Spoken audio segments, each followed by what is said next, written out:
Aujourd'hui, on va réaliser la très célèbre recette des msemenron qu'on appelle les meloui avec une farce hors du commun. Tout ça bien sûr avec un feuilletage et une texture incroyable et de manière inratable. C'est parti!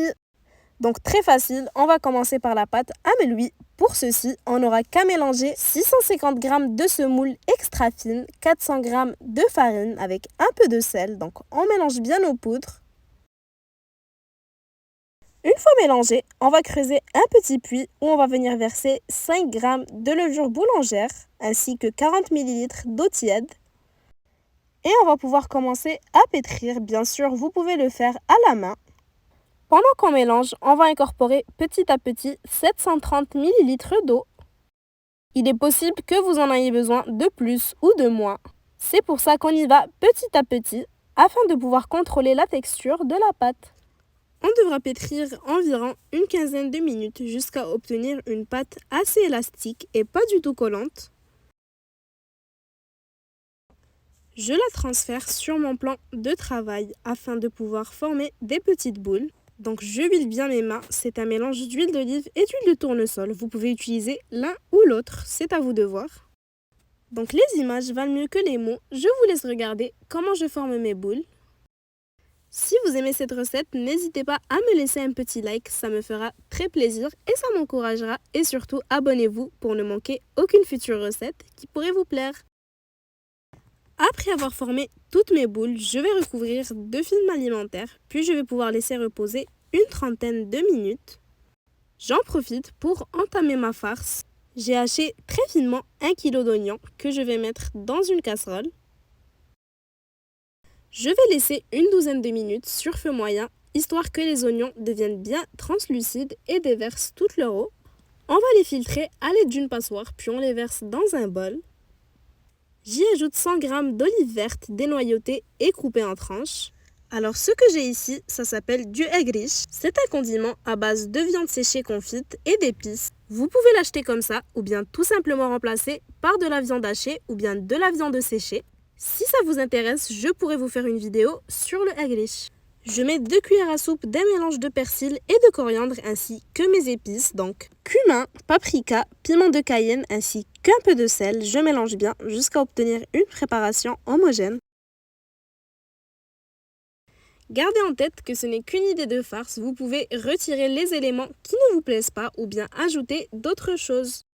Je réserve ma pâte de côté et après 30 minutes de repos à température ambiante, je reprends mes petites boules de pâte.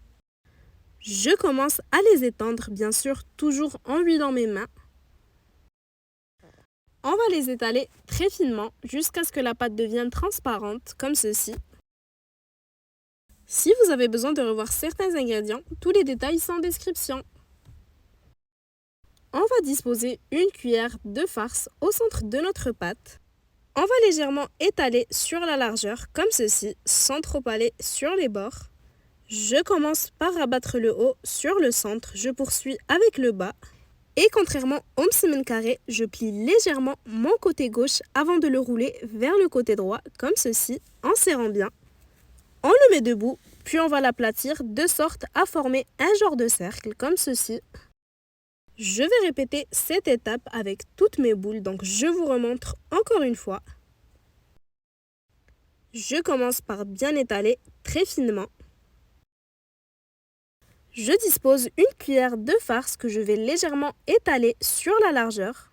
D'ailleurs, j'aimerais bien savoir en commentaire vos idées de farce préférées pour les msemen ou bien pour les meloui. Une fois tous nos meloui formés, on va les réserver sur une plaque de cuisson, puis on va à nouveau les recouvrir de film alimentaire ou bien d'un torchon propre et on laisse reposer un dernier 1 heure. Après le temps de repos, je viens les aplatir à nouveau.